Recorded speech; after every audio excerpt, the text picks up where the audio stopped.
ఈ ఫ్యాన్ తిరిగితే ఫ్యాన్కి ఏమైనా ప్రయోజనం ఉందా లేదా? అంతే, మనం ప్రాణాయామం కూడా చేస్తాం.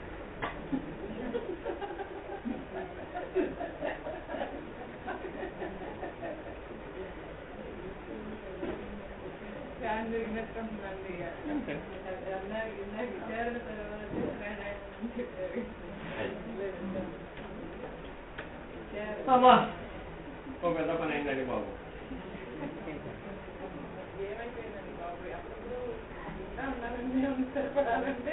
కాస్త బూజు దులుపుతూ ఉంటే అప్పుడప్పుడు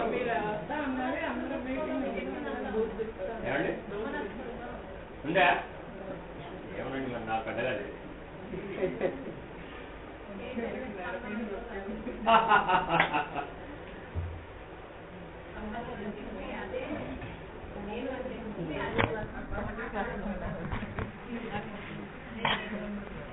ఏమండి ఏదో మేమందరం మీతో కలిసి సత్సంగం గోష్ఠి మాట్లాడితే ఏమైనా దాంట్లో ప్రయోజనం. మనందరినీ మీ స్వభావాల్లో నుంచి మీ మాటల్లో నుంచి మీ సాధనాల్లో నుంచి ప్రశ్నలు వస్తే మీ జీవితానికి ఉపయోగపడే పద్ధతిలో మనం విచారణ చేస్తే ప్రయోజనం. సిద్ధాంత విచారణ వల్ల గొప్ప ప్రయోజనం ఉండదు, ఆచరణాత్మకంగా ఉండాలి. ఆచరణ చేయండి, ఎంత గొప్ప సిద్ధాంతాన్ని విమర్శించినా. ఇందాక చెప్పాగా లలితా శాసనం అందరూ బాగా వచ్చు కదా, కంఠతా వచ్చిన వాళ్ళు కూడా ఉన్నారు. ఇందులో చిచ్చక్తి చేతనారూప జడశక్తి జడాత్మిక ఎన్నిసార్లు కానీ ఇలా అర్థం తెలిసిందా? ఇలా తెలియాలి. అలా ప్రతి నామంలో ప్రతి దాంట్లో కూడా అక్కడ ఆ విధానం.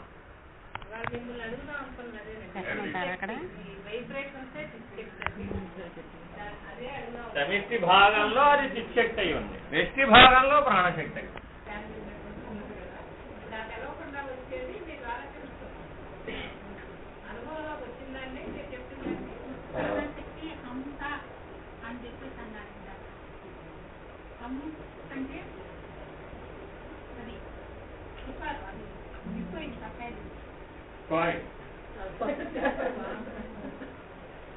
పోయింది పోదా, మిగిలింది మిగుల్చుకో.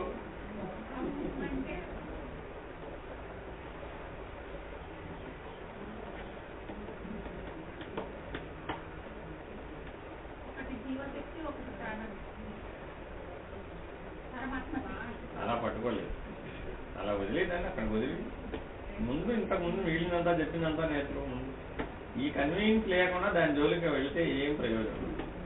ముందు మీరు ఇదంతా కన్విన్స్ అవ్వాలి. ముందు స్థూల సూక్ష్మ కారణ శరీరాలు, జాగ్రత్త స్వప్న సుషుప్త్యావస్థలు, జడ చేతన శరీరాలు, అలాగే పంచకోశాలు, అలాగే 3 గుణాలు, 3 వాసనలు, ఇలా ఇవన్నిటినీ ముందు చక్కగా అవగాహన చేసుకుని దీంట్లోంచి బయటికి రావడం ఎట్లాగా ఆలోచన. ఇవన్నీ మార్పు చెందుతున్నాయి, నేను మార్పు చెందని వాడను అనే స్పష్టమైన నిర్ణయం నీలో రావాలి. పడుతుంది ఆ నేను మార్పు చెందని వాడను అనేటటువంటి నిర్ణయం ఎంతగా నువ్వు పొందుతూ ఉంటావో అప్పుడు నీకు ఏ సాధన చేసినా కూడా రెప్పపాటులో లక్ష్యాన్ని సాధించు.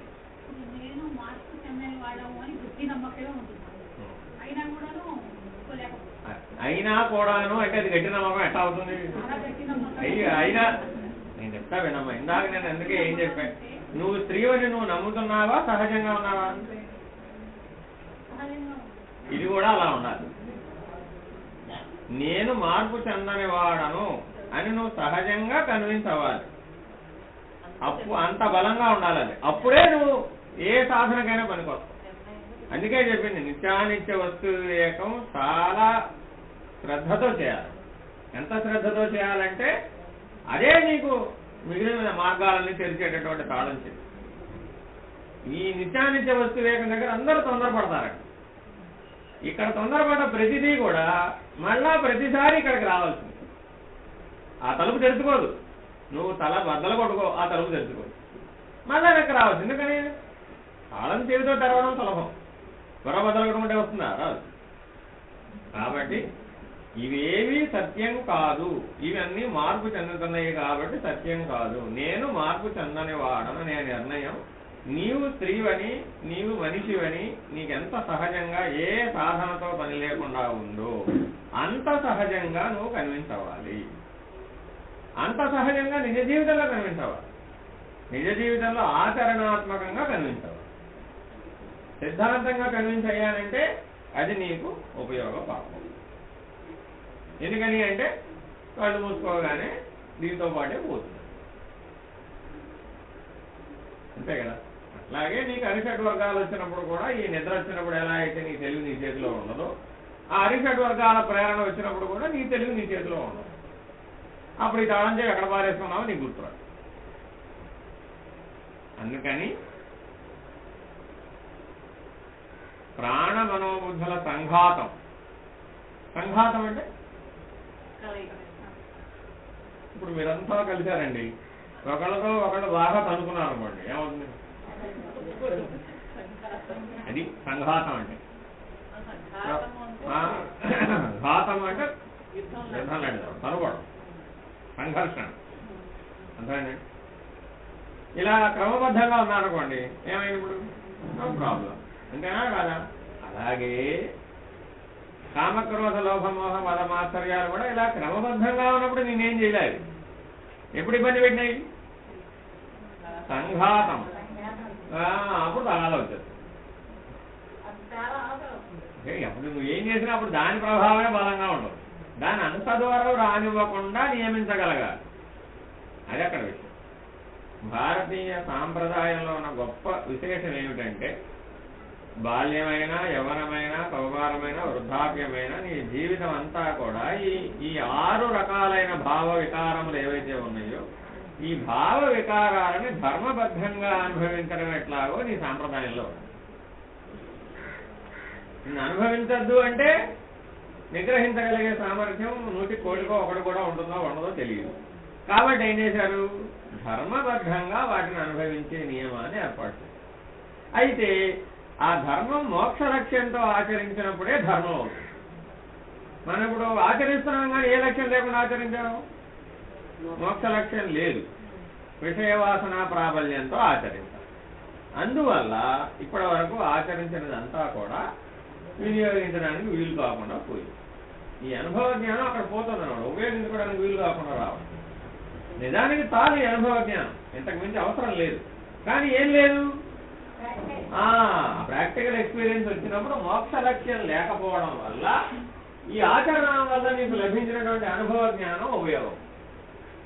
ఎంతసేపు నీ బుద్ధిని తరచి చూస్తే అక్కడ సాక్షిగతంగా ఉన్నటువంటి నేను యొక్క భావములు కానీ లక్షణాలు కానీ ఎంత తరచి చూసినా అక్కడ కనబడదు. ఎంతసేపు ఏం కనబడుతుంది? అది విపరీత భావన ఉన్నటువంటివే మనలో ఉన్నాయి. ఆ విపరీతాన్ని విడిచిపెట్టాలి. అందుకని ఏం చెప్పానంటే 2 పద్ధతులు అంట. సాధకుడు 2 చేయాలి. ఒకటేంటి? కురు పుణ్య మహోరాత్రం, పగలు రాత్రి అనే భేదం లేకుండా పుణ్యం చేయి. పుణ్యం అంటే ఏమిటి? ఇప్పుడు పగలు రాత్రి లేకుండా చేసే పుణ్యం ఏమిటి? చాలా తెలివిగా చెప్పారండి. పుణ్యం చేయి అంటే ప్రపంచంలో ప్రతి ఒక్కరు నేను పుణ్యమే చేస్తామని అంటాడు. పగలు రాత్రి అనే భేదం లేకుండా పుణ్యం చెయ్యి. కురు పుణ్య మహోరాత్రం. సహస్ అంటే పగలు, రాత్రి అంటే రాత్రి. పగలు రాత్రి అనే భేదమే లేకుండా పుణ్యం చెయ్యి. ఏం చేస్తావు? అది బ్రహ్మానుసంధానం ఆత్మానుసంధానం లాంటివి తప్ప పగలు రాత్రి భేదం లేకుండా చేయగలిగేవి లేవు. అంటే ఇప్పుడు ఏం చెప్పాడు? ఆత్మ విచారం చేయమనేగా చెప్తున్నాడు. చేస్తే అంతకు మించిన పుణ్యం మరొకటి లేదు. ఇప్పుడు అర్చన చేయాలా అవుతా? అక్కడే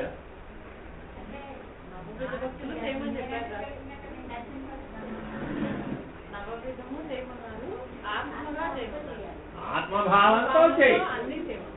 ఆత్మభావంతో భోజనం చేస్తున్నావా లేదా? చేస్తున్నావా? ఏమంటే ఆత్మభావంతో భోజనం ఎలా చేస్తారు చెప్పండి? ఆత్మభావంతో భోజనం ఎలా చేస్తాం? అది ఆకలి భావంతోనే భోజనం చేస్తుంటాడు, ఆత్మభావంతో చేయడానికి వీలు కాదు.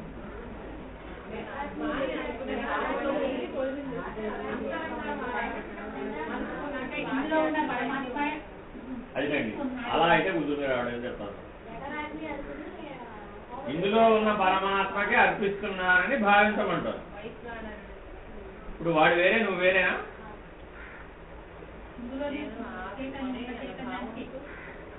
నువ్వు వేరే, చైతన్యం వేరేనా? మరి నాకే కదా అర్పిస్తున్నావు.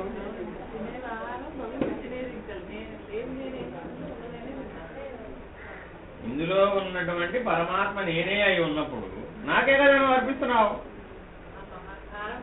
అంటే అప్పుడు నువ్వు ఏ భావంతో చేస్తున్నావు, ఏ భావంతో చేయకూడదు అంటే ఎలా చేస్తున్నావు? అంటే ఎలా చేస్తున్నావు అంటే అప్పుడు ఏదో రెండు విడిపోయావుగా. అందులో ఉన్నది నేనేగా. ఇందాక దాకా ఏం చెప్పాను? ఇప్పుడు స్థూలము నువ్వు అనుకుంటేనే ఈ తగాదా వచ్చింది. స్థూలం నువ్వు కాదుగా. ఎందుకని? ఈ స్థూలం ఎవరి చేత నడపడుతుంది? సూక్ష్మం చేత నడపడుతుంది. సూక్ష్మం ఎవరి చేత? ఎందువల్ల? దానికి ఆ శక్తి ఎక్కడి నుంచి వచ్చింది? ప్రకృతి నుంచి వచ్చింది. ప్రకృతికి ఆ శక్తి ఎక్కడి నుంచి వచ్చింది? మరి ఇప్పుడు నేనెవరు? ఇప్పుడు ఎవరు కనిపించావు? నాకే. ఏ నేను? అది సంగతి. ఇట్లా నిర్ణయం రావాలి. ప్రతి పనికి ఇట్లా నిర్ణయం రావాలి. ప్రతి చేతకి, ప్రతి మాటకి ఇలా రావాలి. ప్రతి చూపుకి కూడా ఇలా రావాలి. అప్పుడు ఏమైపోయింది? ఈశ్వర భావం నీలో స్థిరపడిపోయింది. నేను ఈశ్వరుడను, అది అద్వైతం. ఈశ్వరుడు వేరే, నేను వేరే, అది ద్వైతం. అర్థమైనాడు? అప్పుడు పూజలు, జపాలు, తపాలు నీకు చేస్తున్నానంటావు. అర్థమైందండి? ఈ జపం ఎవరి కోసం? ఇప్పుడు జపం ఎవరి కోసం? ఈశ్వరుడుగా ఉన్న నేననే నిర్ణయాన్ని పొందడం కోసం. అర్థమైందా? జీవుడుగా ప్రస్తుతం ఉన్నాను. ఈ జపాన్ని ఫలితం ఏమవ్వాలి? నేను ఈశ్వరుడనే నిర్ణయం పొందాలి. ఈ జపం లక్ష్యం అది. కానీ ఎక్కడో కొండపదం వెంకటేశ్వర గురించి నేను ఇక్కడ జపం చేస్తున్నాను అన్నావు అనుకో, ఏమైనప్పుడు? అర్థమైనప్పుడు. కాబట్టి జపం చేయాలా వద్దా? చేసుకో. ఎవరు చెబుతున్నారు? ఈ భావంలో ఉండి చేయి. అక్కడే ఉంది రహస్యం. సిద్ధాంతం వరకే సత్యం అనుకున్నప్పుడు ఇలాగే చేయకుండా పోతే మళ్ళా తిరిగి వస్తుంది. అట్లా పోదు. ఎలా అంటే భగవాన్ రమణులు ఏం చెప్పారంటే, చిన్న అన్నమే తింటున్నావా లేదా? కొత్త అన్నం తింటున్నావా? ఏమన్నా చిన్న అన్నమే తింటున్నావా? పోయిన నిద్రైపోతున్నావా లేదా? మరి నీవు ఈశ్వరుడు అని చర్వితి చర్వణంగా ఉండడానికి నీకేమిటి చిక్కు? మారిపోయేటటువంటి దాన్ని పట్టుకుని మారే దాంతో పాటు నువ్వు తగాదా పడవలసిన అవసరం ఏమొచ్చింది? చిన్న అన్నమే తింటున్నావు, పోయిన నిద్రే పోతున్నావు. నీవు ఈశ్వరుడుగా కూడా ఎలా ఉన్నావు? అలాగే ఉన్నావు. ఆ ఈశ్వరుని తలంపుతో నీకు వచ్చిన నష్టం ఏమిటి? ఏం లేదుగా. తలంపు అక్కడ పెట్టు, భావం అక్కడ పెట్టు, ఈ పని చేయి. అయిందా? ఇప్పుడు ఇందాక చెప్పింది ఏమిటి? అదే కదా ఇప్పుడు నీకు చెప్పింది. అన్నీ దానికే చేరేట్టుగా చూసుకో. నువ్వు ఏదన్నా చేసుకో, నీ ఇష్టం ఏదన్నా అనుకోవమ్మా. అన్నీ ఆ ఈశ్వర నిర్ణయం దిశగా వెళుతున్నాయా లేదా? నేను ఈశ్వరుడనే నిర్ణయం దిశగా వెళుతున్నాయా లేదా? చేయడం కుదరదా?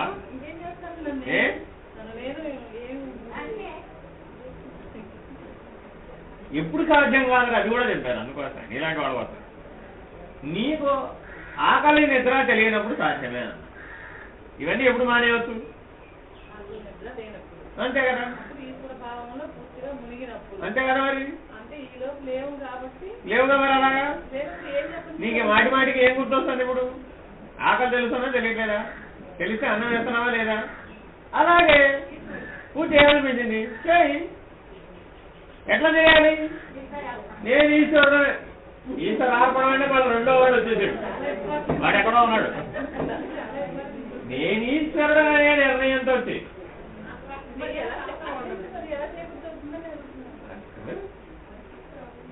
ఇప్పటి వరకు కూడా అభ్యాసం ఎలా చేసావంటే, ఎక్కడో ఉన్న ఈశ్వరుడు కాపాడతాడనే రక్షణ కోసం చేస్తాం. అసలు ఈశ్వరుడు ఎందుకమ్మా నీకు? అంటే రక్షణ కోసమేనా? లేకపోతే నీకు ఈశ్వరుడితో పోతుందా? నీకు భయం ఎందుకు కలిగింది? అసలు భయం కలిగితేనే కదా రక్షణ కావాలి నీకు. అంటే భయం ఎందుకు కలిగింది?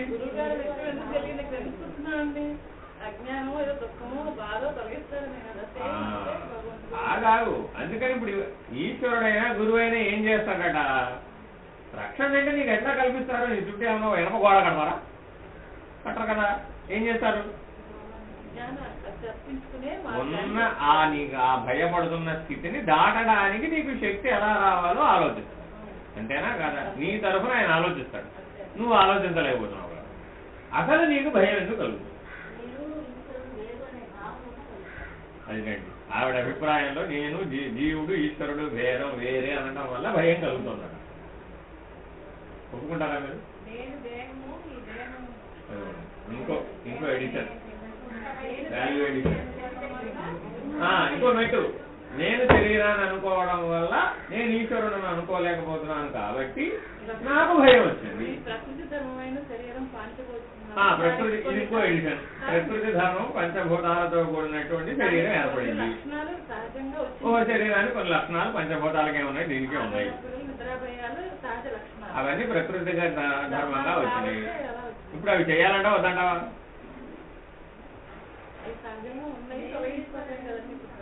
తొలగించి ఎక్కడికి పారేస్తావు? శరీరంలోంచి ఆకలి తీసి పారేయి, కుదరదు. శరీరంలోంచి నిద్రను తీసి పడేయి, కుదరదు.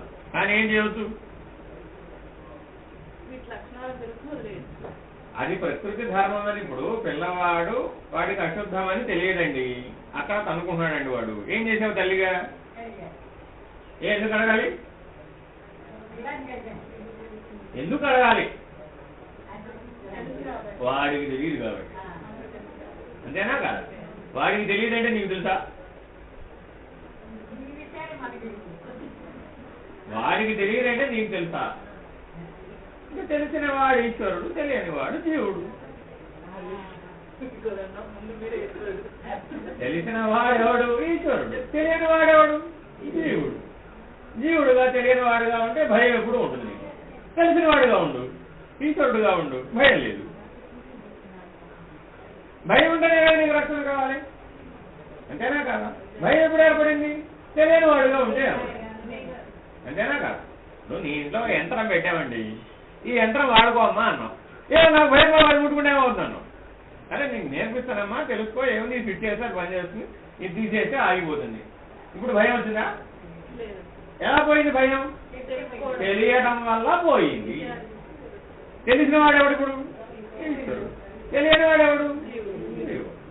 జీవుడు కావాలంత కాలం భయం తప్పదు. ఏమిటా భయం? ఏమిటా భయం? మరణ భయం. వేరే ఇంకే భయాలు లేవు. భయం అనేది ఒకటే ఉంది, మరణ భయం. కాబట్టి ఇందాక నుంచి మరణం మీద మాట్లాడుతున్నాను. ఆ మరణం గురించి పూర్తి పరిజ్ఞానం వచ్చేసింది అనుకోండి నీకు, ఇంకా భయం ఉండదు. ఇప్పుడు కొత్తగా ఏమైనా పోతున్నావు నువ్వు?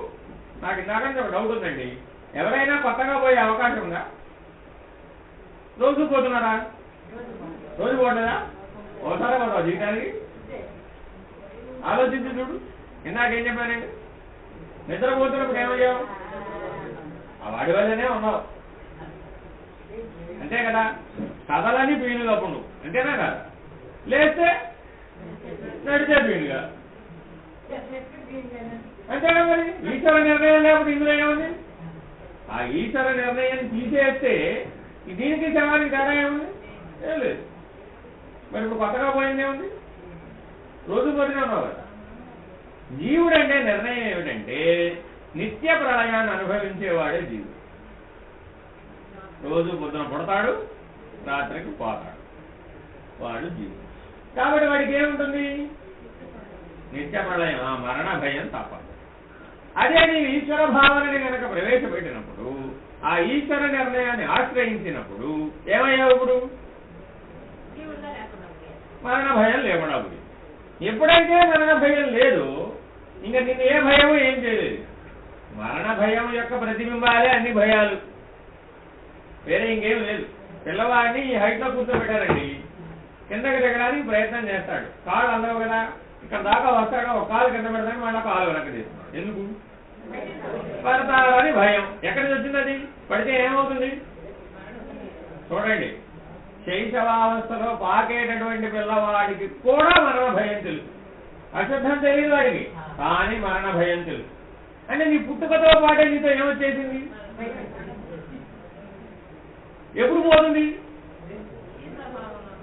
ఈశ్వర నిర్ణయం పొందితేనే పోతుంది, అది సస్తే పోదు. అర్థమైందండి? మళ్ళా ఇలాగే ఏదో కారణం చేత పోతుందేమో, శరీరం పోతే పోతుంది లేదని అనుకుని సిద్ధాంత భేదంతో ఉంటే లాభంలా.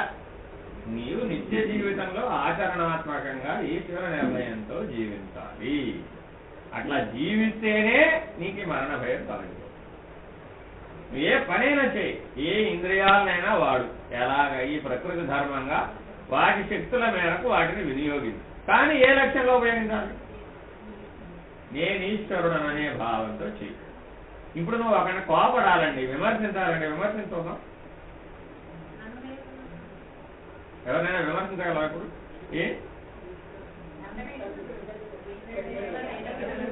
నీ ఈశ్వరుడు అయినప్పుడు అప్పుడు ఎవరిని విమర్శిస్తారు? నోటికి తాళం, సింహద్వారం కట్టుబడి. చూడండి, అట్లాగే ఇంద్రియాల ద్వారా విషయానుభవం పొందటం. విషయానుభవం పొందడానికి అవి బయట ఎక్కడ ఉన్నాయి? నీ ఈశ్వరుడు అయినప్పుడు అవన్నీ ఎక్కడ ఉన్నాయి? నీవన్నింటి అందా ఉన్నావు, అన్నీ నీ లోపల కూడా ఉన్నాయి. ఈశ్వర నిర్ణయం అంటే అర్థం అదే కదా. అన్నింటి అందు ఈశ్వరుడు ఉన్నాడు, అన్ని ఈశ్వరుడు ఎందుకు కూడా ఉన్నాయి. అది ఈశ్వర నిర్ణయం అంటే. నీ ఈశ్వరుడు అయినప్పుడు వీళ్ళందరూ ఎక్కడ ఉన్నారు? నా యందే ఉన్నారు. మళ్ళీ ఈశ్వరుడు ఉన్నాడంటే వాడు ఎక్కడో కొండ మీద ఉన్నాడు. అర్థమైందండి? నా యందే ఉన్నాడు. ఇప్పుడు ఏమంటావు? ఎవరిని ఏమంటావు? మరి దేన్ని అనుభవిస్తావు బయటికి వెళ్ళి? ఇప్పుడు మన గోలంతా ఏమిటి? అది ఏదో బాగుంటుంది, దాన్ని అనుభవించాలి అంతే కదా నీ గోలంతా. అది బయట ఎక్కడో ఉందనుకున్నప్పుడు ఏమైంది? నీకు విషయాసక్తత ఏర్పడింది. అంతేనా కాదా? గులాబీ పువ్వు చెట్టుకుందండి, కోసి తల్లో పెట్టుకుంటే బాగుంటుంది. ఎవరికి? ఆలోచించండి నిదానం. ఎవరికి? నేను ఈశ్వరుడనే అయి ఉన్నప్పుడు ఇప్పుడు ఈ బాగోవడం ఏమిటి, బాగోవడం ఏమిటి అంటే కంటితో చూసే విషయాసక్తత వల్ల అదే ఆ పువ్వు పోయవలసిన అగత్యం ఏర్పడుతుంది. తలలో పెట్టుకున్నావు, నీ తలలో పెట్టుకుంది నీకు కనబడుతుందా? నీ కనబడతా కానీ బాగుంటుంది ఎలా తెలిసింది? దానికి పక్కన డిస్టర్బ్ చేసి ఏమంటే ఇది బాగుందా? వాడిని కూడా సొంతం జడగొట్టి వాడి చేత కూడా బాగుంది అనిపించి వాడిని కూడా దేవభావంలోకి తెస్తే కానీ మనకు ఆనందంగా ఉంటుంది. అర్థమైందండి? ఇప్పుడు మనం చేసే పనులన్నీ ఇలాగే ఉంటాయి. కాబట్టి చాలా మీరు సులభం అని అనుకుంటున్నారు, కానీ ఈశ్వర నిర్ణయంతో చేయడం అనేది అతిధారా వ్రతం. అంటే కత్తి అంచు మీద నడవడం ఎంత జాగ్రత్తగా నడవాలో అంత జాగ్రత్తగా ఉండాలి. అలా ఉండడం ఈ సాంఖ్య విచారణ ద్వారా రావాలి. ఇది వస్తేనే ఆ బుద్ధి సూక్ష్మతని, సునిశ్చితత్వాన్ని పొందుతుంది. అప్పుడు నీకు ఉన్నత తరగతికి సంబంధించినటువంటి సాధన. నీ బుద్ధి నిమ్న దశలో తమోగుణంతో బాధించబడే దశలో, పదార్థానంతో చుట్టూ తిరుగుతున్న దశలో, విషయాసక్తమైనటువంటి దశలో ఎక్కడెక్కడో ఆకాశంలో ఉన్న సాధనాన్ని పట్టుకోవాలనుకున్నా సాధ్యం కాదు. ఏ మంత్రాలైనా నీకు అప్పుడు ఫలించవు. అర్థమైందండి? పన్నీరు ఉత్తమమే, కానీ బూడిదలో పోతే ఆ బూడిదని వినియోగించుకోవడానికి వీలు కాదు కదా. ఎందుకని? ఆ బూడిదకి శక్తి లేదు. అంతే కదండి, శక్తి అంతా హీనమైపోతేనే బూడిద మిగిలి. అంతేనా కాదు? కాబట్టి మీరు చేసే సాధనలన్నీ ఏవైనా సరే ఫలించాలి అంటే, ఏ ఉపదేశాలైనా ఫలించాలి అంటే ఈ సాంఖ్య విచారణ, ఈ నేను ఈశ్వరుడు, ఈశ్వర భావ నిర్ణయం ఎంత స్పష్టంగా మీలో ఉంటుందో, ఎంత స్పష్టంగా నిజ జీవితంలో మీరు ఆచరించగలుగుతారో అప్పుడే మీరు దీన్ని పొందగలుగుతారు, సాధించగలుగుతారు. ఇది చాలా ముఖ్యమండి. దీన్ని మీరు దేనికైనా కలపండి, మీరు ఉన్నతమైనటువంటి స్థితికి చేరుకుంటారు. ఇది తీసేయండి, మీరు ఎన్నన్నా చేయండి, ఆ మరణ భయం మాత్రం పోదు. ఈశ్వర నిర్ణయం వల్ల నీకు కలిగే మొదటి లాభం అభయం. ఏ దేవాలయానికి వెళ్ళినా అక్కడ ఏ దేవతైనా ఏముంటుందండి? అభయహస్తం.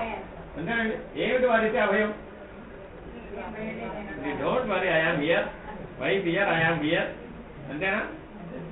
మరి ఇప్పుడు ఐఆమ్ హియర్ అని నీ ఎదుర్కొన్నా ఉన్నాడా, నీ లోపల ఉన్నాడా? మరి ఇప్పుడు నువ్వు ఎక్కడ వాడిని పట్టుకోవాలనుకున్నావు? కానీ నీకు ఒకటి బోధిస్తున్నాడు, నా వలే ఉండు. నా వలే నువ్వు ఉన్నట్లయితే నీకు కలిగే మొదటి లాభం ఏమిటి? అభయం. నువ్వు కోరికలు శాంతాడంతా లిస్టు చదివినా అదంతా నేను పట్టించుకోను. నా వల్ల నీకు లాభం వస్తుంది. ఏమిటా లాభం? నా వలే నువ్వు ఉండొచ్చు. నా వలే నువ్వు ఉంటే నీకు ఒక లాభం ఉంది. ఏమిటి? అభయం. మరణ భయం పోతుంది. మరణ భయం పోవడం కంటే పెద్దవారా నీకేం కావాలి? పుట్టింది మొదలు పోయే వరకు నీకున్నటువంటి పెద్ద బలహీనత ఏమిటంటే ఆ మరణ భయమే. ఇందాక చెప్పాక పాకాడే పిల్లవాడి దగ్గర నుంచి మొదలు పెడితే ఈవెన్ మీరు అప్పుడే పుట్టిన పిల్లవాడిని కూడా చూడండి, అటు ఇటు డొల్లడానికి ప్రయత్నం చేయడు వాడు. ఎందుకు చేయడు చెప్పండి? అంతకుముందు తల్లి గర్భంలో సేఫ్గా ఉన్నాడు అన్నమాట. మీకు తెలుసు అప్పుడంతా ఆ లోపల ఉన్న ప్రపంచం. వాడికి ఏం ఇంద్రియాలు ఏం పనిచేయకపోయినా ఇక్కడ స్పర్శ జ్ఞానం ఉంది. ఆ గర్భస్థమైనటువంటి ఆవరణని స్పర్శ ద్వారా తెలుసుకుని ఓహో నేను సేఫ్గా ఉన్నాడు. బయటికి వచ్చిన తర్వాత ఈ ప్రకృతి యొక్క ప్రభావం తెలిసింది. ఆ తెలిసిన దానిలో ఏమైంది? ఇప్పుడు ఒరే అడు పడితే అయితే అవుతాను, ఇటు పడతాడు, డొల్లండి వాడు. మీరు గమనించండి. మీరందరూ తల్లులే కానీ ఎంత స్పష్టంగా గమనించారో లేదో నాకు డౌట్. అందుకని ఇవే చెప్తుంటాను ఎప్పుడో కూడా.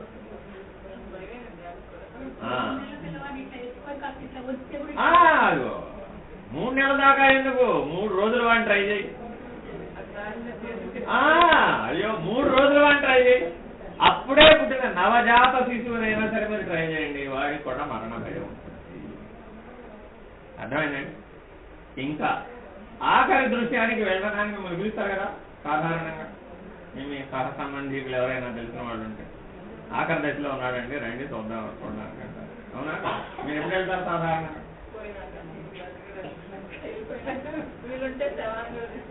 ఇంకానండి. ఇప్పుడు ఉన్న వాళ్ళని పరామర్శించడానికి వెళ్ళావా, పోయిన వాడిని పరామర్శించడానికి వెళ్ళావా? మరి పోయిన వాడి సంగతి నేను ఎవరి కోసం రమ్మన్నాడు? వాడు పిలిచిన వాడిని ఎవరి కోసం రమ్మన్నాడండి? వాళ్ళ కోసం రమ్మన్నాడా? వీడు పోతున్నాడు అని రమ్మన్నాడా? అంతేనండి. ఏమిటా చివరి చూపులో ఉన్న గొప్ప విశేషం?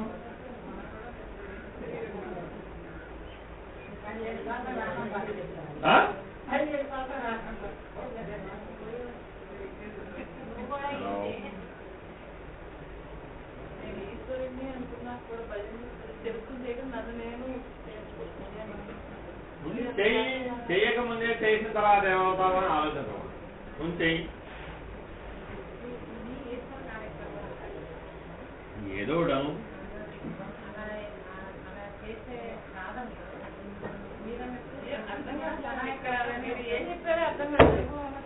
అదే కదా, అర్థం కాకుండా చెప్పడమే గురువు లక్షణం.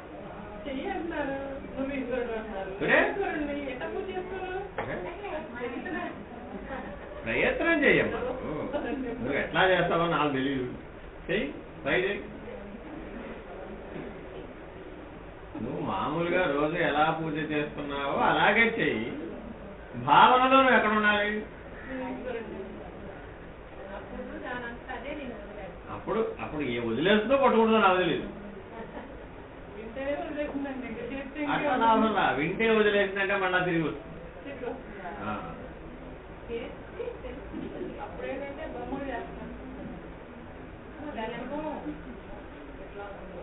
దేవాలయంలో ఉన్న విగ్రహంలో ఉన్న ఈశ్వరుడు చూడడానికి వెళ్తున్నావా, ఈశ్వరుడు విగ్రహంగా ఉన్నాడని చూడడానికి వెళ్తున్నావా?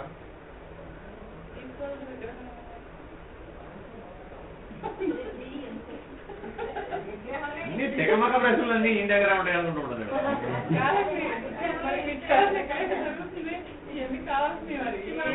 అవునండి, ఎన్ని ఏళ్ళ నుంచి చేస్తున్నారు మీరు? ఒక 40 ఏళ్ళు 50 ఏళ్ళ నుంచి దేవాలయానికి వెళ్తున్నారా లేదా? దేవాలయంలో ఏం చూస్తున్నావు? విగ్రహంలో ఉన్న ఈశ్వరుని చూడడానికి వెళుతున్నావా? ఈశ్వరుడు విగ్రహంగా ఉన్నాడని చూడడానికి వెళుతున్నావా? ఈశ్వరుడు అంటే తెలియదు కానీ ఎలా చూస్తావు?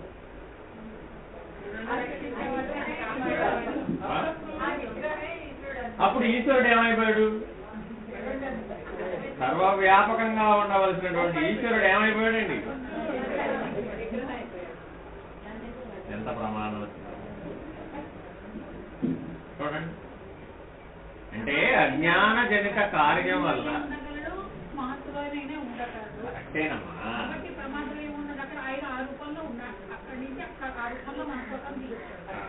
సరే, ముందు ఇక్కడ ఒక విషయం ఉంది. దాన్ని అభ్యాసంలో ఎందుకు పెట్టారయ్యా అంటే నువ్వు అంతటా గమనించేటటువంటి బుద్ధి పరిణామ దశలోకి మారటం కోసం పెట్టారు. కానీ నువ్వు ఎక్కడ ఉండిపోయావు? ఆ మొదటి అక్షరం దగ్గరే దగ్గరే ఉండిపోయావు.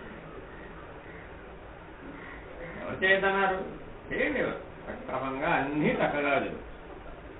కానీ నీకే నిర్ణయం తెలియాలి, దేనికోసం పెట్టారు అది? కేవలం అక్కడున్న ఆ ఈశ్వరారాధన నువ్వు వేసే గజమాలల కోసం ఏర్పాటు చేశారా? దానికోసం ఏర్పాటు చేయలే. నీ మహానివేదన కోసం ఏర్పాటు చేయలే. ఆ సాంప్రదాయం ఎందుకు పెట్టారు? నీకు ఈశ్వర నిర్ణయం బోధపడాలి, అది సర్వవ్యాపకం అని నువ్వు తెలుసుకోవాలి, అందుకని సహాయపడాలి. అలా పెట్టినటువంటి దాన్ని నువ్వేం చేసావు? ఏం చేసావు? నేను తలుపులు తీసేనే దేవుడు ఉన్నాను. అది ఎట్లా? పైగా భగవంతుడిని నీ వల్లనే చూసుకోవాలా? నీ వల్లే భగవంతుడు ఉన్నాడా? మళ్ళా తెగమకు. భగవంతుడిని నీ వల్లే చూసుకోవాలా? నీ వల్లే భగవంతుడు ఉన్నాడా?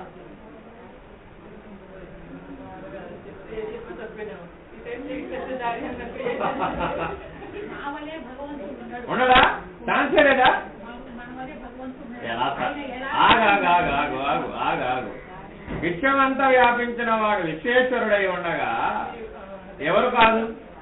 ఏది కాదు? విశ్వమంతా వ్యాపించిన వాడు విశ్వేశ్వరుడై ఉండగా ఏది విశ్వేశ్వరుడు కాదు? అంతేనా? సర్వం జగన్నాథమే కదా. మరి అటువంటిప్పుడు నీవు భగవంతుడు కాకుండా ఎలా పోయావు? మళ్ళా నువ్వు అంశవు కాదో నాకు తెలియదు. భగవంతుడు నువ్వు భగవంతుడైనా కాదా? అంతా అవునమ్మా, అలాగే నువ్వు ఎవరున్నదన్నారు? ఇప్పుడు ఉండలేదంటున్నావు కదా. ఇప్పుడు ఈ తగాదా ఎక్కడ వచ్చింది? అలా ఉండవమ్మా అంటే ఉండలేదంటున్నావు కాబట్టి తగాదా పెట్టాలి. అంతా భగవంతుడనే నిర్ణయానికి కట్టుబడి ఉండు. సమస్య వచ్చింది? ఏమి సమస్య రాదు. కానీ ఎప్పుడైతే నువ్వు ఉండలేకపోతున్నావో, పరిమితత్వానికి లొంగిపోతున్నావో, అప్పుడు ఈ విమర్శ అంతా చెప్పవలసింది. అంతేనా కాదా? ఇప్పుడు ఈశ్వరుడు వలె నీవున్నావా? నీ వలె ఈశ్వరుడు ఉన్నాడా?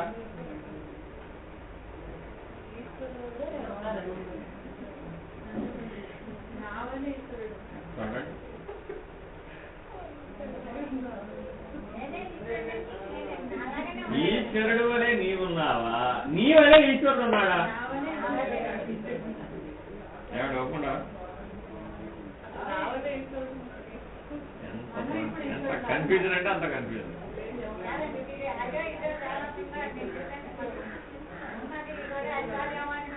రావాలి కదా, నీకున్న చెడిపోతేనే. ఇప్పుడు ఉన్న ఆభరణాన్ని చెడగొడితేనే కదా బంగారం మరో ఆభరణంగా తయారు చేసేది.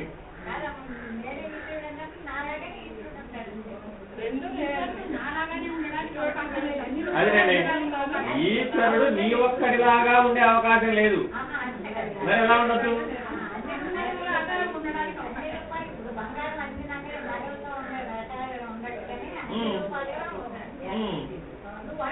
ఇప్పుడు మట్టి భగవంతుడు అన్నావా లేకపోతే కుండల భగవంతుడు అన్నావా?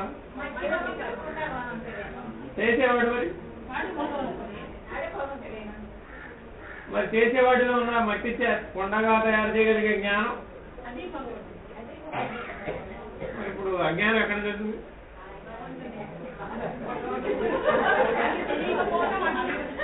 తెలుసుకో. అదే మళ్ళా మరుగుతాం. నీవు భగవంతుడే ఉండగా ప్రయత్నం ఎలా చేస్తావు?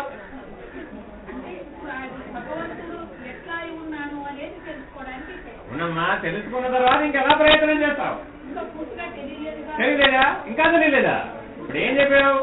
మట్టి భగవంతుడా, కొండల భగవంతుడా? రెండు భగవంతుడు. తయారు చేసేవాడు వాడిలో తయారు చేయడానికి కావాల్సిన జ్ఞానం మరి ఇంకప్పుడు ప్రయత్నం ఏముందిగా? ఉన్నది భగవంతుడే అనే నిర్ణయానికి నువ్వు ఒప్పుకుంటే ఎందుకోసం ప్రయత్నం చేయాలి?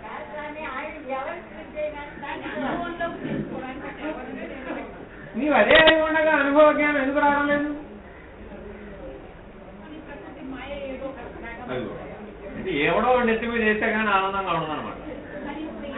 నోరు వాయలేదు కదా ప్రకృతికి. అదే అది ఎట్లాగో మాట్లాడదు కాబట్టి దాన్ని నెత్తి వేసేస్తే ఓ గొడవ వదిలిపోదు. అరే నేనండి, నేను ద్వంద్వం, మీరు ఇంతమంది ఉన్నారు, నా ఒక్కటి ఒక పార్టీ, మీదంతా ఓ పార్టీ. అర్థమైందండి? నీవు భగవంతుడివే అయి ఉండగా నీకెందుకు అనుభవ జ్ఞానం రావడం? ప్రశ్నకి సమాధానం ఇందాకంటే ఎట్లా రాబడుతున్నాను? నీకంత జీవితంలో ఉపయోగపడాలి, ఆ నిర్ణయం ఉపయోగపడాలండి. ఆ సూత్రం నీకు తెలియాలి. తెలిస్తేనే నీకు అది ఉపయోగం. ఈ చర్చ ఎందుకు చేయిస్తున్నాను మీ చేత? మీ రోజువారీ జీవితంలో రావాలి ఇట్లా మీకు ప్రశ్నలు, దాంట్లో సమాధానం కూడా రావాలి. వచ్చి ప్రశ్నలు ఏమంటే లాభం లేదు.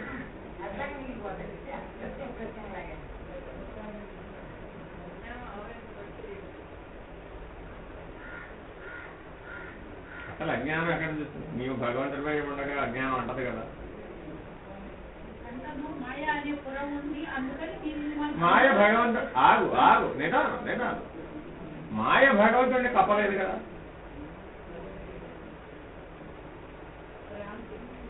మీకు తెలియదు. మీకు తెలియకుండానే సిద్ధాంతంలో చాలా పై మెట్లు మాట్లాడుతున్నారండి. అర్థమవుతుందా? మీ తర్వాత మళ్ళా మురళీకృష్ణ గారిని పాఠం వారీగా బోధిస్తే మీకు ఒక 3 ఏళ్ళలో 4 ఏళ్ళలో 5 ఏళ్ళలో 10 ఏళ్ళలో పడుతుంది. మీకు తెలియకుండానే ఇవన్నీ సిద్ధాంతంలోని చాలా పైమెట్లండి. అద్వైతంలోని చిట్ట చివరి భాగాలు ఇవి. ఇప్పుడు మీరు మాట్లాడుతున్నవన్నీ అద్వైత సిద్ధాంతంలోని చిట్ట చివరి భాగాలండి. పరబ్రహ్మ నిర్ణయం చేసేటటువంటి భాగాన్ని మీరు అలవోకగా మామూలు తెలుగు మాటల్లో మాట్లాడుకుంటారు. తెలిసింది పర్వాలేదు, మీరు అందరూ మాట్లాడుతుంటే మాకు ఉత్సాహంగా ఉంటుంది, మాట్లాడుకుంటాం.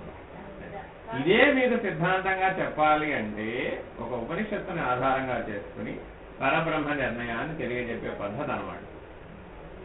4 మహావాక్యాలని బోధించి ఆ బోధనానుభవం ద్వారా నీకు 4 మహావాక్యాల అనుభవం, బ్రహ్మానుభవం కలిగిన తర్వాత ఆ బ్రహ్మానుభవం నుంచి పరబ్రహ్మ నిర్ణయాన్ని తెలియజెప్పడానికి ఇలాంటి విచారణను అక్కడ ఉపయోగిస్తారు. ఇప్పుడు మీరు మాటగా అనుకుంటున్నారు, కేవలం ఒక ఒక ఒక తాత్కాలికంగా ఒక అరగంట సేపు విచారణకి చేపట్టినటువంటి విషయంగా తీసుకున్నారు. ఇదే అనుభవ జ్ఞాన నిర్ణయం మహానుభావుల మధ్యలో జరిగితే దీంట్లో నుంచి పరబ్రహ్మ నిర్ణయం వస్తుంది. ఇప్పుడు ఇక్కడ ఉన్నటువంటి సభకు అంత సామర్థ్యం లేదు కాబట్టి ప్రస్తుతానికి మీరు దీన్ని అలా ఉంచుకోండి. ఇది చాలా ఉన్నతమైనది అని మాత్రం గుర్తుపెట్టుకోండి. నిటలాంతరాల విహారకం అనే అంశం పరబ్రహ్మ నిర్ణయానికి సంబంధించిన అంశం అండి. అంత తేలిగ్గా టకా టకా టకా టకా ఈజీ కొట్టు పెట్టేసి చెప్పడానికి అదంతా వీలు కాదు. మీరు ఎదగాలి కాబట్టి. అంటే మీ అంతర్ముఖ ప్రయాణం పూర్తవ్వాలి. క్రమేపీ ఒక్కొక్క గడప దాటుతూ నేను శరీరంగా, నేను ప్రాణంగా, నేను మనసునిగా, నేను బుద్ధినిగా అని అనుభవ జ్ఞానంలో మీరు దాటుతూ క్రమంగా ఆ మహాకారణ స్థితిలో నిలకడ చెందినప్పుడు అప్పుడు మాత్రమే నీకు పై స్థితిని నిర్ణయించడానికి శక్తి వస్తుంది. ఉండి చెప్పాలి, చెప్పడం ఉండడం కాదు, చెప్పి ఉండడం కాదు. ఉండి చెప్పడం వేరు, ఇప్పుడు ముందుగా భావన చేయడం. అందుకని విచారణకి ఆఖరి మాట ఎక్కడ దాకా అంటే నీవీశ్వరుడవని తెలుసుకో. విచారణకు ఆఖరి మాట ఏమిటండి? నీవీశ్వరుడవని తెలుసుకో. మరి ఈశ్వరుడు వలె చేయాలా? చేయలేవా? అసలు ఈశ్వరుడు ఏం చేస్తాడండి?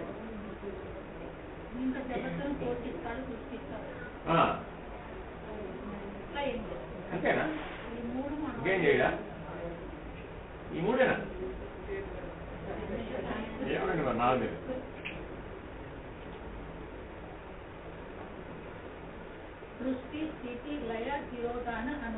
ఆహా అదేండి ఆ 5 చేస్తాడు ఈశ్వరుడు మరి నాకు తెలియదు. వాటికి ఒక 5 పేర్లు ఉన్నాయి. చూడండి ఈశ్వరుడు ఏం చేయండి అంతా ప్రకృతి చేస్తున్నాడు. నాకు తెలియదు. చేస్తాడు. ఇప్పుడు ఈశ్వరుడు చేస్తున్నాడంటావా మాయ చేస్తుందంటావా? అదే ఆవిడ ప్రశ్నకి సమాధానం చెప్పు. ఇదంతా ఈశ్వరుడు చేస్తున్నాడా మాయ చేస్తున్నాడు? అది ఆవిడ ప్రశ్న. ఈవిడ ఇంకోటి పెట్టింది అక్కడ మళ్ళీ ఇంకోటి చూసారా? వేదాంతంలో ఉన్న గొప్ప విషయం ఏమిటంటేనండి, ఎక్కడికక్కడ నీకు పక్కన మార్గాన్ని చూపెట్టారు. నీ ఆట కట్టించడానికి వీలు లేకుండా పక్కనే ఒక మార్గాన్ని చూపెడతారు. మళ్ళా మార్గంలో జారిపోతాం అంతే. అదేండి ఆవిడ పేరు చెప్పింది. శక్తిని ఆధారంగా చేసుకుని పరమాత్మే చేస్తున్నాడు. ఇప్పుడు కర్తృత్వం ఎవరికి వచ్చింది? మరి శక్తి ఏమవ్వాలి? శక్తి పరమాత్మ లేకుండా శక్తి ఎక్కడ వచ్చింది?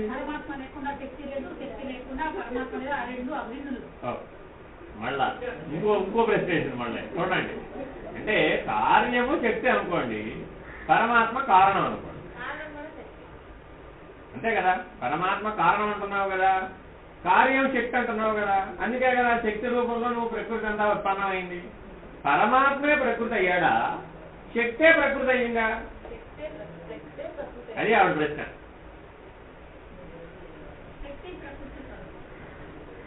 అంటే ఈ ప్రకృతిని తయారు చేసిందంతా నడిపేదంతా శక్తేనా పరమాత్మ? నడపడం అంటే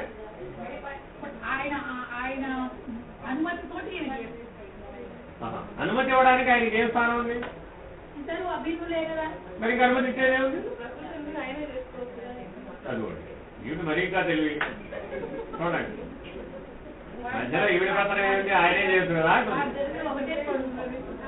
ఎవరు కాదన్నా, కానీ నీ ఇక్కడ అభిన్నులు అన్నప్పుడు పరమాత్మే చేస్తున్నాడంటే వచ్చిన నష్టం ఏమిటి? పరమాత్మే చేస్తున్నాడు అనవసా? అప్పుడు పరిణామం చెందుతాడా? పరమాత్మే చేస్తున్నాడని కర్తృత్వాన్ని పరమాత్మకి భుజాన్ని వేసావే అనుకో, ఏమవుతారు అప్పుడు? పరమాత్మ కూడా మార్పు చెందేవాడైపోయాడుగా. నీ నిర్ణయం ఏమిటి? అంటే పరమాత్మలో 2 భాగాలు ఉన్నాయి, మార్పు చెందే భాగము మార్పు చెందని భాగము. 2 ఉన్నాయని ఒప్పుకున్నావా? పోనీ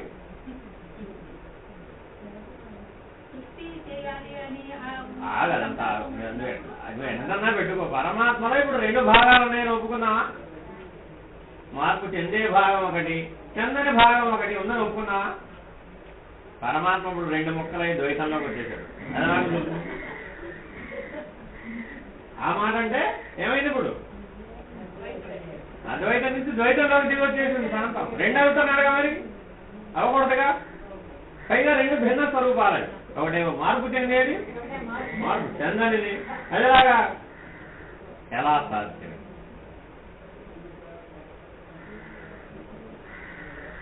పరమాత్మ ఏం చేయడం లేదన్నాం కొన్ని కాసేపు.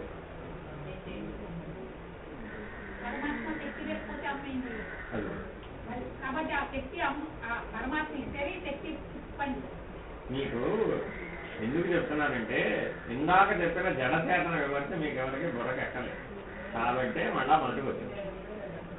ఆ జడచేతన విమర్శ సరిగ్గా చేస్తే గానీ సరిగ్గా పోదు. అర్థమైందండి? అన్నంలో శక్తి ఉందా? శక్తి అన్నమైందా? ఇది ఎట్లా అయిందో నేను అడగడల్లా, అదంతా నువ్వు ఆలోచించుకో. అన్నమే శక్తి అయిందా? శక్తి అన్నమైందా? ప్రకృతి అన్నమైందా? అన్నం ప్రకృతి అయిందా? పరమాత్మే ప్రకృతి అయ్యాడా? ప్రకృతే పరమాత్మ అయిందా?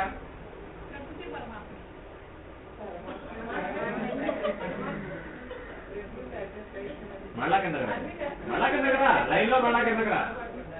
సరిగ్గా పట్టుకోవాలి సూత్రం. కరెక్ట్గా పట్టుకుంటే తేలిపోతుంది. ఏముంది అన్నమే శక్తి అన్నమైందా, అన్నం శక్తి అయిందా? శక్తి అన్నమైంది. అంతేనా? ఇందాక చేశారు కదా జడచేతన విమర్శ. ఎందుకని? పంచభూత శక్తుల సముదాయం లేకపోతే నీకు అన్నం రాదు. అంతే కదా? కనబడేది అన్నమైనా ఈ అన్నం వెనక ఉన్నదేది శక్తే కదా. కాబట్టి శక్తే పదార్థమైంది. ఈ పదార్థం పరిణామం చేస్తే ఏమవ్వాలి? శక్తే అవుతుంది. అంతే కదా? ఆ శక్తికి ఆధారం ఏది? ఎక్కడి నుంచి వచ్చింది ఆ శక్తి? ప్రకృతి నుంచి వచ్చింది. అంతే కదా? ఆ ప్రకృతి ఎవరి చేత పనిచేస్తుంది? అంతే కదా? ఇప్పుడు పరమాత్మే ప్రకృతి అయ్యాడా, ప్రకృతి పరమాత్మ అయ్యిందా చివరి దశలో?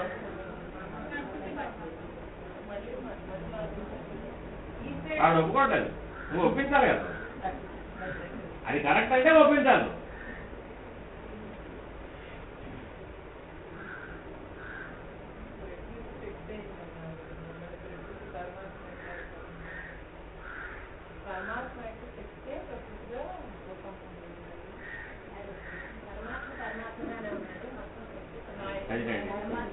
పరమాత్మ ఎప్పుడు పరమాత్మగానే కొండ మీదే ఉన్నాడు. కొండ కింద మాత్రం శక్తి పనిచేస్తుంది. అలా ఒప్పుకున్నాం. ఆవిడ అలా ఒప్పుకుంటుందండి. ఆవిడ సరిపోయింది.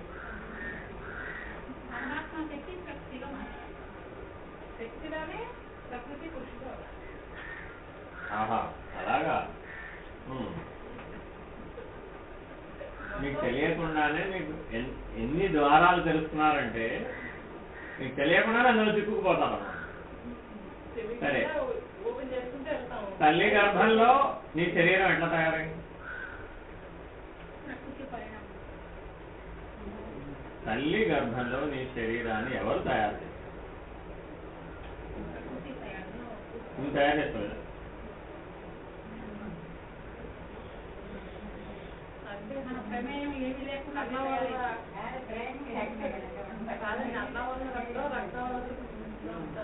నాకు సాంఖ్య పాఠం వల్ల నాకు పెద్ద ప్రయోజనం లేదు. నువ్వు అదంతా లోపల అనుకుంటావో చదువుకుంటావో మానేసుకుంటావో నాకు తెలియదు. నా ప్రశ్నకి చూసి సమాధానం. తల్లి గర్భంలో నీ శరీరాన్ని ఎవరు తయారు చేస్తారు?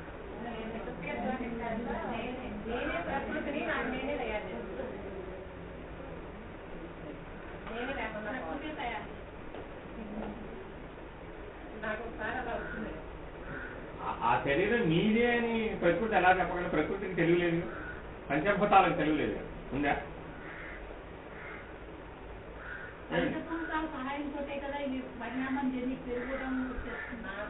నేను అడిగేది నువ్వు పుట్టిన తర్వాత చెప్తున్నావు. నేను పుట్టక ముందు పంచభౌతిక దేహమైనటువంటి తల్లి శరీరంలో ఒక శిశువు తయారవుతుంది. ఆ శిశువు ఫలానా సుబ్బారావుదే ఎలా నిర్ణయం? ఎవరు తయారు చేశారు ఆ శిశువు? ఈ సుబ్బారావు ఎక్కడ ఉన్నాడో ఆ శిశువు ఎక్కడ తయారు? అది వాడు అక్కడికి పెట్టింది. అక్కడ ఎందుకు చెప్తున్నానంటే ఇలా మీ యొక్క జననానికి సంబంధించి మరణానికి సంబంధించి అనేక అపరిష్కృతమైనటువంటి సమస్యలు అన్నమాట. వీటిని పరిష్కరించాలి నువ్వు. ఇదే అజ్ఞానం అంటే. నీ జనన విషయమే నీకు సరిగ్గా తెలియదు, నీ మరణ విషయమే సరిగ్గా తెలియదు. కానీ ప్రతి వాడి దగ్గర ఎట్లా మాట్లాడతావు?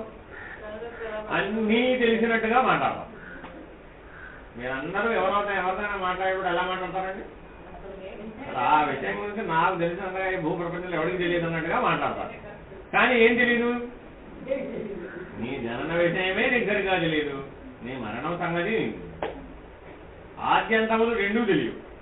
మధ్యలో కాసేపు ఊగిసలాడేటటువంటి ద్వంద్వ వైఖరిలో మాత్రమే మాట్లాడు. అవునా కదా? కాబట్టి ఇప్పుడు అలా మాట్లాడవచ్చా?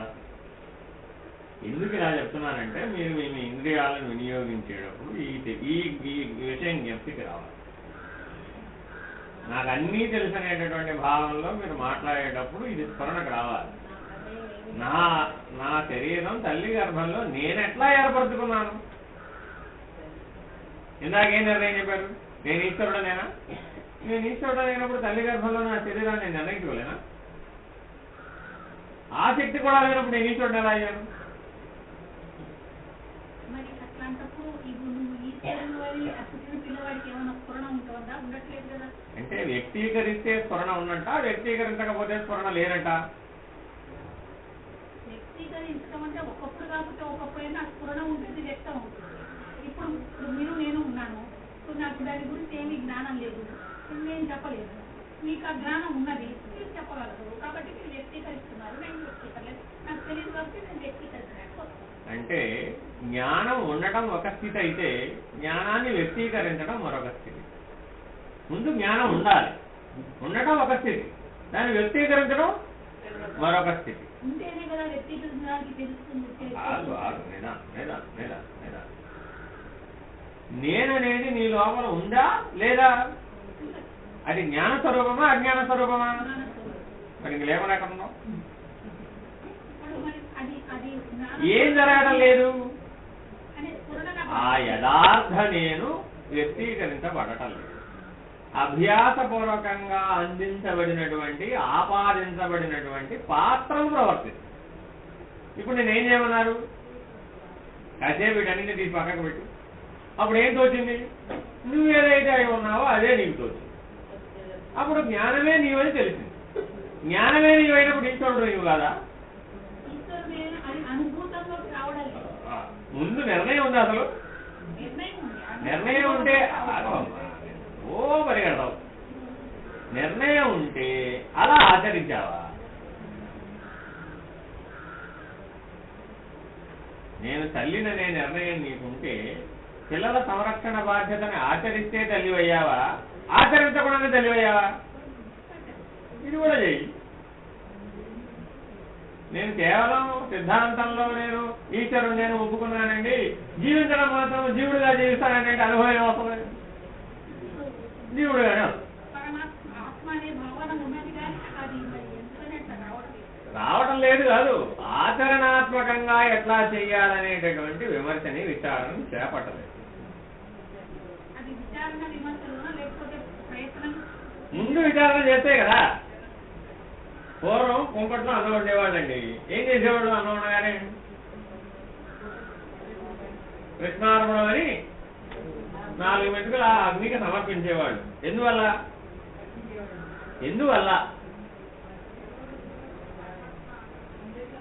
వెనక నుంచి అక్కడి నుంచో వాయిస్, మనిషి కనపడలేదు కానీ వాయిస్ అనడం. అగ్ని పరమాత్మ స్వరూపం అని ఆ పరమాత్మని ఆరాధించే పద్ధతిలో దాని భాగంగా పెట్టారు. అది సాంప్రదాయం. అందులో ఉన్న జ్ఞాన విషయం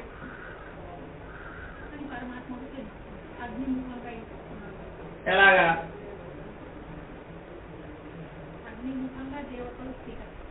ఎక్కడున్నారు దేవతలు? ప్రకృతి అంతా వ్యాపించున్నారు, నీ లోపల కూడా వ్యాపించున్నారు. ఉన్నారా లేరా? ఉన్నారా? నీ లోపల అగ్ని ఉందా లేదండి? ఎలాగా? వాడికి సమర్పిస్తున్నారు. వాడు ఎవరికి అందిస్తున్నారు? ఇంద్రియాధిష్టాన దేవతలకే అర్పిస్తున్నారు. మరి ఇప్పుడు ప్రత్యేకంగా వండగానే ఆ పొయ్యిలో మాత్రం ఎందుకు చేయాలి?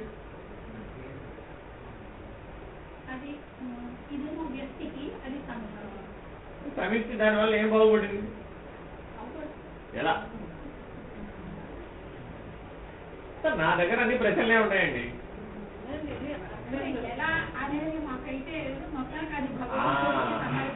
ఒక్కటి గుర్తు పెట్టుకోండి, ఈ ఎలా నేను ఇప్పటికి ఎన్నిసార్లు అంటాను? పొద్దున్న నుంచి ఇప్పటికి ఎలా అని కొన్ని వందల వేల సార్లు అన్నానండి. ఇలా మీరు ప్రతి క్షణం, ప్రతి పనికి, ప్రతి మాటకి, ప్రతి చేతకి, ప్రతి ఆలోచనకి, ప్రతి నిర్ణయానికి ఎలా అనే ప్రశ్నకి మీరు సమాధానం రాబట్టగలిగితే అదే జ్ఞానం అవుతుంది. అంటే అంత లోతుగా విచారణ చేయాలి. అది చాలా సద్భావన, సత్కార్యక్రమం. దాన్ని మించిన యజ్ఞం లేదు. అసలు దాన్ని మించిన యజ్ఞం లేదండి. ఎందుకు అలా పెట్టారు? ఆ యజ్ఞం చేయగలిగే అధికారం ఒక గృహిణికే ఇచ్చారు, వేరే వాళ్ళకి లేదు. ఇప్పుడేదో ఆయన ఏదో పాటు పడిపోతున్నాడు, ఏదో చేసేసాడు, పుణ్య కార్యక్రమాలన్నీ చేసేసాడు అని ఆయన నువ్వేం బాధపడక్కర్లా. ఈ ప్రపంచంలో ఆయన అశ్వమేధాది క్రతువులు సహస్రమాచరించినా లభించినటువంటి పుణ్యం ఈ ఒక్క యజ్ఞం చేత సాధ్యమవుతుంది. కానీ ఇప్పుడు మనం గ్యాస్ స్టవ్ మీద వండటం వల్ల ఏమైంది?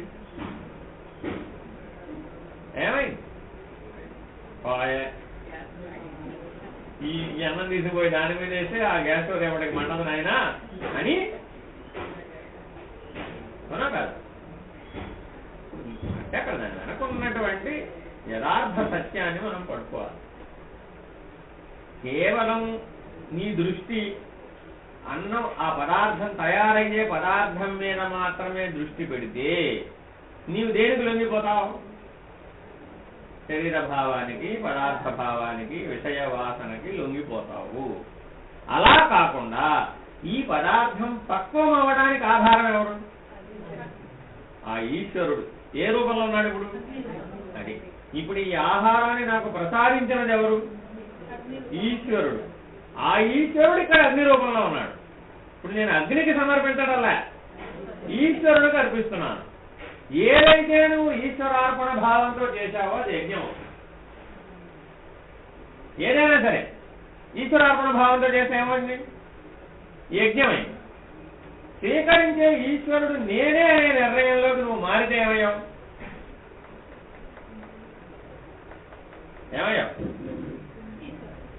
జ్ఞానమే నీవు, నీ స్వరూపమే జ్ఞానం, నీవు ఈశ్వరుడు అనే నిర్ణయానికి పోదు. అప్పుడు కూడా ఈ పనులన్నీ చేయవచ్చు. కానీ అందుకునేవాడెవడు? నేనే. అన్నిటా అందుకునేది నేనే అనేటటువంటి సర్వవ్యాపక ధర్మంలోకి మారతాం. నేను అల్ల ఏమిటయ్యా ఉపయోగం అంటే, అలా చేయడం వల్ల నీకు వ్యక్తి లేకుండా పోయి సమిష్టి సర్వవ్యాపకమైనటువంటి ఈశ్వర లక్షణంలోకి నువ్వు ప్రవేశించేస్తావు. ఆ సర్వవ్యాపకమైనటువంటి అనుభవ జ్ఞానం వస్తుంది. ఆ సర్వవ్యాపక అనుభవ జ్ఞానం వల్ల నేను ఈశ్వరుడు అనే నిర్ణయం స్థిరపడుతుంది. బ్రహ్మనిష్ట సహజమవుతుంది. దానివల్ల అంత ఉపయోగం. అందుకని నువ్వు ఈశ్వరుడు అనుకుని చేయవయ్యా బాబు, నేను చెప్తున్నా కదా చెయ్యి, నా మీద విశ్వాసం ఉంచి నీ ఈశ్వరుడు అనుకుని చెయ్యి. కొంతకాలం అయ్యేటప్పటికి నీలో పరిణామం వస్తుంది. ఆ పరిణామం వల్ల ఏం తేలుతుంది? నీవు వ్యక్తిగా లేకుండా పోయి సర్వవ్యాపకమైనటువంటి అంతటా ఉన్నటువంటి ఈశ్వరుడిని నువ్వు దర్శించగలిగి ఆ ఈశ్వరుడు నీవేనని తెలుసుకోగలవు. అనుభవ జ్ఞానం ఎప్పుడు? నీవీశ్వరుడు అనే నిర్ణయానికి కట్టుబడి జీవించు. అర్థమైందండి? కాసేపు ఉండిపోయేటటువంటి శరీరం కాదు, కాసేపు కనబడిపోయేటటువంటి ప్రాణం కాదు, కాసేపు చెలించకుండా ఉన్నటువంటి మనసు కాదు, కాసేపు నిర్ణయించకుండా ఉన్నటువంటి బుద్ధి కాదు, కాసేపు దానికి దీనికి గబ్బిలంలాగా తూరు పట్టుకుని వేలాడే వాసన కాదు. అర్థమేనండి? పడేస్తే విరిగిపోయేటటువంటి మట్టి బొమ్మ అంటే అహంకారం కాదు. అహంకారం దేంతో పోల్చుకోవాలండి? పడేస్తే విరిగిపోయే మట్టి బొమ్మ. వాసనాబలంతో కూడినటువంటి చిత్తం ఎటువంటిదండి? తూరుకు పట్టుకు వేలాడుతున్న గబ్బిలం. దానికి ఉపమానం అది. అర్థమైందండి? బుద్ధి ఏమిటి? నిర్ణయించకుండా ఉండేటటువంటిది బుద్ధి. కదిలి కదలకుండా మిమ్మల్ని అటు ఇటు తిప్పేటటువంటిది మనస్సు. కనపడకుండా పోయేటటువంటిది ప్రాణం. కదలలేనిదైనా కదులుతున్నట్టు భ్రమింపజేసేది శరీరం. ఇది నిజంగా కదలతల్లా, నిజంగా కదులుతుందండి. ఎక్కడైనా ఈ ఫ్యాన్ కదులుతుందా? శరీరం కూడా కదలదు.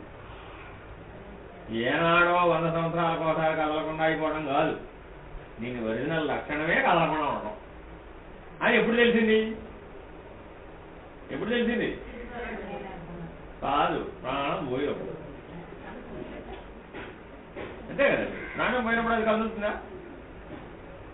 అక్కడికి వెళ్ళి నువ్వు నేర్చుకునే గొప్ప సత్యం ఏమిటంటే, ఓరిని ఇంతేనా దీని రహస్యం అని తెలుసుకోవాలని చెప్తున్నారు అన్నమాట. అందుకు నాయన ఆఖరి చూపుకు రండి, ఆయన జీవితం అంతా ఎట్లా జీవించాడు, ఆ జీవితం మొత్తం జ్ఞాన సారాంశాన్ని నీకు ఒక మాటైనా చెబుతాడేమో వెళ్ళండి, ఆ బోధని స్వీకరించండి. ఒకవేళ నువ్వు వెళ్ళేటప్పటికే ఆయనకి ఆ బోధించలేనటువంటి స్థితిలో కనుక వెళ్ళిపోతే ఆ శరీరం నుంచి ప్రాణం ఎట్లా ఉత్క్రమిస్తోంది, ఎలా వెళ్ళిపోతోంది, సూక్ష్మ శరీరం స్థూల శరీరాన్ని ఎలా విడుస్తోందో గమనించగలిగేటటువంటి అవకాశం వస్తుంది. నిజమైనటువంటి బోధ అది. అది ఎట్లా విడిచిందో పంచీకరణ ఏం చెబుతుంది? అలాగే శరీరంలో ప్రవేశించింది. ఆ విడవడం తెలిస్తే జనన రహస్యం తెలుస్తుంది. నీవు జనన రహస్యం తెలుసుకోవాలంటే తల్లిగర్భంలో వెళ్ళాలంటే సాధ్యం కాదు. కానీ ఏం తెలుసుకోవచ్చు? జీవుడు ప్రాణోత్క్రమణం ద్వారా ఆ సూక్ష్మ శరీరం ఈ స్థూల శరీరాన్ని ఎట్లా విడుస్తుందో అప్పుడు గమనించవచ్చు జ్ఞాన దృష్టితో. ఇప్పుడు నేను చెప్పిన దృష్టితో చూస్తే కనబడుతుంది. కనబడేదంటే ఎప్పుడు చూసినా ఈ తెల్లలాగా పడుకుంది దీన్ని పట్టుకుంటే ఏది కనపడదు. దీనికి ఎప్పుడు పులిహార దద్దోజనమే కనబడేది, వేరే ఇంకేం కనబడదు. కాబట్టి స్థూల ధర్మాన్ని ఆశ్రయించి గమనించడం అనే దృష్టికి కట్టుబడినంత వరకు మీరు దీన్ని గమనించలేదు. ఇట్లా మీరు విచారణ చేసి సాంఖ్య విచారణ ద్వారా స్థూల సూక్ష్మ కారణ నిర్ణయాలని చక్కగా అవగాహన చేసుకుని మీ బుద్ధి ఈ 3 శరీరాలని పట్టుకునే దిశగా మార్పు చెంది నిజ జీవితంలో అప్పుడు మీరు ఆ దృష్టితో గమనించినట్లయితే, ఆ పంచీకరణ దృష్టితో మీరు గనక మరణ స్థితిని గమనించినట్లయితే ఆ సూక్ష్మ శరీరం స్థూల శరీరంలో నుంచి ఎట్లా విడుస్తోందో నీకే తెలిసిపోతుంది. ఏ ఇంద్రియాలు ముందు పడిపోతున్నాయి, ఏ ఇంద్రియాలు తర్వాత పడిపోతున్నాయి, ప్రాణాపాన వ్యాన సమాన ఉదాహరణలో ముందేది పడిపోతుంది, మనసు ఎప్పుడు పడిపోతుంది, బుద్ధి ఎప్పుడు పడిపోతుంది, చివరికి ఎట్లా అది విడిచేస్తుంది. ఇది మీరు స్పష్టంగా దర్శించగలుగుతావు.